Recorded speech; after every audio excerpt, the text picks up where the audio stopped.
শেষ। জানি তোমাদের চোখের আরাম হয়েছে, কিন্তু তোমরা যদি না বলো তাহলে এভাবেই থাকতে হবে আগামী 80টা দিন। তোমাদেরকে এই কমফোর্টেবল বেড চাই? তুমি যাই বলবে আমি তাতে রাজি। 5 4 ও মাই গড, 3 যেটা বলবে সেটাই হবে। 2 বেলি হ্যাঁ কি না? বেলি হ্যাঁ কি না? 1 তোমার ডিসিশন কি? না। সত্যি? ঠিক আছে, যাই হোক, আমি এবারেও এটা একদমই আশা করিনি। আমার মনে হচ্ছে আমি খুব বড় ভুল করে ফেললাম। কি বড় ভুল করে ফেললে! আমি সত্যি বিশ্বাস করতে পারছি না তোমরা না বললে। আগামী 2 দিন তোমাদেরকে একলা ছেড়ে দিচ্ছি, তোমরা ডিসিশন নিয়ে আফসোস করতে থাকো। Bye bye. মনে হয় আমরা ঠিক সিদ্ধান্তই নিয়েছি। আমি ভাবতেই পারিনি তুমি ওই মুহূর্তে না বলতে পারবে। ও, এখন আমার খুব খারাপ লাগছে। আমার নয়, আমার তোমার সিদ্ধান্ত নিয়ে কোনো খারাপ লাগা নেই। যদি হাসি না আসে তারপর। তো আজকে আমি আমার একটা ক্যালেন্ডার বানালাম এবং আমি আমার মায়ের জন্মদিন লিখলাম। সেই দিনটা খুব কষ্ট করে কাটাতে হবে। যদি এই ভিডিওটা দেখে আমার খুব বোর লাগছে। আমরা যে এখানে কি পরিমাণে বোর হচ্ছি সেটা আপনাদের বলে বোঝাতে পারবো না। আমি সকালবেলা উঠলাম আর দেখলাম আমার কিছুই করার নেই, তাই আমি একদিকে তাকিয়ে বসে রইলাম। এবং ভিডিওটাই দাঁড়াও। যদি তুমি এই টাকা নিয়ে কি করবে? আমার একটা বাড়ি তো আছে, আমি ওটার পেছনেই বেশি টাকা খরচা করে দেবো। ও, খুব ভালো। আমি আমার মা বাবার সব টাকা শোধ করব। সেটা আমার জন্য সব থেকে বড় ব্যাপার। পরের কিছুদিন আমি ওদের ডেলি রুটিনে কোনো ব্যাঘাত ঘটাইনি।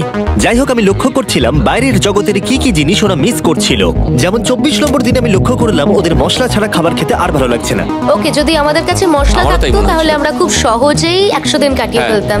27 নম্বর দিনে সুজির কফি খেতে ইচ্ছা করছিল, আমি কফি খেতে খুব ভালোবাসি, কিন্তু এখন জল খেতে হচ্ছে। আর 28 নম্বর দিনে বেলি মজা করবার জন্য পাগল হয়ে যাচ্ছিল।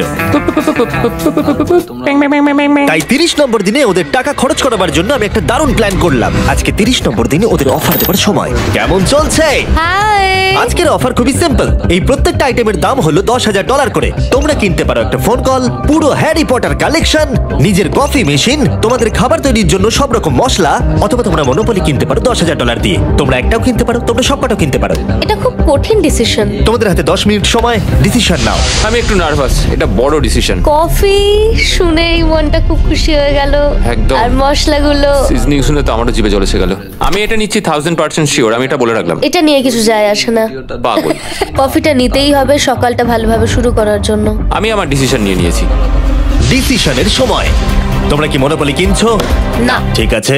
ও, তোমরা কি মশলা কিনছো? না। ভিডিওটা দেখে কফি মেশিন কিনছো? এটার সাথে কি ক্রিম আর সুগারও দেবে? যদি তুমি হ্যাঁ বলো 3 সেকেন্ডের মধ্যে। হ্যাঁ। ঠিক আছে। তোমরা আমাকে কমেন্ট করে ইয়ে, কফি। হ্যারি পটারের বুক কি কিনবে? হ্যাঁ। তোমরা কি ফোন কল কিনছো? না। এবং তাহলে ফাইনালি তোমাদের কিছু কিনতেই হলো। এবার বেশ ভালো লাগছে। তোমাদের সাথে ডিল করে খুশি হলাম। টাকা ফেরত নিয়ে যাওয়ার জন্য ধন্যবাদ। পৃথিবীর সব থেকে দামি কফি মেকার এটা। 30 দিনের মাথায় আমরা নতুন দুটো জিনিস পেলাম, এটা এক্সাইটিং। এগুলো দেওয়ার জন্য ওদের ধন্যবাদ। এটা আমার ক্লোজেট, এটা আমার বুক শেলফ। আমি এখানে খুব সহজেই 70 দিন কাটিয়ে দিতে পারি। আর আমাদের কাছে এখনো $4,80,000 আছে। পরের কিছুদিন তেমন কিছুই ঘটলো না। ওইদিকেও এখন রান্না করছে। মনে হচ্ছে যেন আমি বিবাহিত। 34 নম্বর দিনে ইন্টারেস্টিং জিনিস হলো যখন হ্যারিকেনের জন্য পাওয়ার কাট হয়ে গেল। ও, এটা কি হলো? এ বাবা। আর তোমরা বুঝতেই পারছো আমাদের ক্যামেরাগুলো ইউজলেস হয়ে পড়লো। তাই আমাকে 39 নম্বর দিনে যেতে হলো। কেমন আছো তোমরা? হ্যালো। হাই। এই, আমি জানি তোমাদের খুব স্ট্রাগল করতে হয়েছে। এতটা পরে আসার জন্য দুঃখিত। না তারপর একটু দাঁড়াও। আমাকে কমেন্ট করে ও, এই তো অনেকক্ষণ সময় লেগে গেল। তোমরা আবার কফি তৈরি করতে পারবে, রান্না করতে পারবে, তোমরা হট শাওয়ারও নিতে পারবে। ওহ, বাঁচা গেল। তাহলে কাল সারপ্রাইজ নিয়ে দেখা হচ্ছে। ও, আমি খুব এক্সাইটেড। ইয়ে, পাওয়ার অন হয়ে গেছে। দেখো লাইট জ্বলছে। আমার সত্যি মজা হচ্ছে।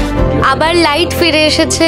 এক্ষুনি গরম খাবার খেলাম, স্নান করে এলাম। এখানকার জীবনটা ভালোই লাগছে। আজকে 40 নম্বর দিন। ভেতরে আসতে পারি? এসো। এসো। এই টিভিটা হলো তোমাদের গিফট, যার জন্য কোনো টাকা লাগবে না, কিন্তু প্রত্যেকটা মুভির জন্য $10,000 করে দিতে হবে। ভাবার জন্য 1 ঘন্টা সময় পাবে। মজা করো। বাপ রে, এখানে এতগুলো মুভি তোমরা আছে। এই নোলেনের ডকুমেন্টারিটা দেখতে পারো। সুজি আর বেলিকে ডিসিশন নিতে ছেড়ে দিলাম আর আমরা বললাম পরে আসছি, কিন্তু ওদেরকে ইন্টারেস্টেড মনে হলো না। 10,000 কি সব কটা পাওয়া যাবে? আমি একটু পরে তোমাদেরকে বলছি। ভিডিওটাই দাঁড়াও। তুমি এখন এখানে চলে আসতে পারো, কারণ না। আমরা দুজনেই ভেবে নিয়েছি কি করতে হবে। ঠিক আছে, খুব বেশি হলে একটা নিলে আর একটা হাফ দামে দিতে পারি। হাসি না আসে তারপরে তোমরা আমাকে তাহলে হবে না। ওকে, ছেলেরা ভেতরে চলে এসো, সবকিছু তোমরা তুলে কেউ নাও। সিনেমা দেখবে না? আমি এটা আনন্দের সাথে রেখে দিলাম। এই হাঙ্গার গেমের মধ্যে একটাও চাই না। আমি চেম্বারে টিভিটা রেখে এলাম এটা মনে করাতে যে ওরা কি পেতে পারতো, কিন্তু আমি এটা জানতাম না ওরা আমার থেকেও বেশি চালাক বেরোবে। অ্যান্টেনা মানে একটা ধাতুর টুকরো। চলো এই ছোট্ট তারটাকে দেয়াল থেকে খুলি। এবার আমি ছুরিটা দিয়ে তারটা একটু কেটে নিই যাতে ভেতরের ধাতুটা বেরিয়ে আসে। এবার এটাকে অ্যান্টেনার স্পটটার মধ্যে ঢুকিয়ে দিতে হবে। দেখা যাক এটা কাজ করে কিনা।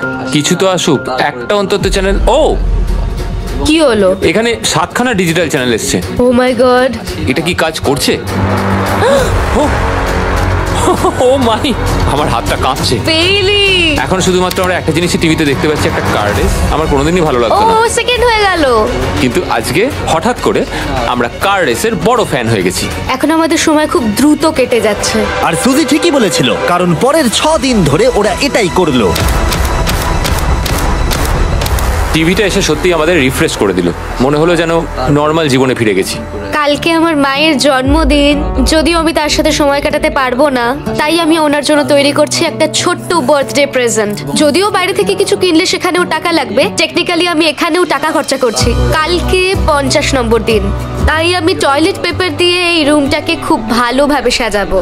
তারপরে তোমরা আমাকে কমেন্ট এটা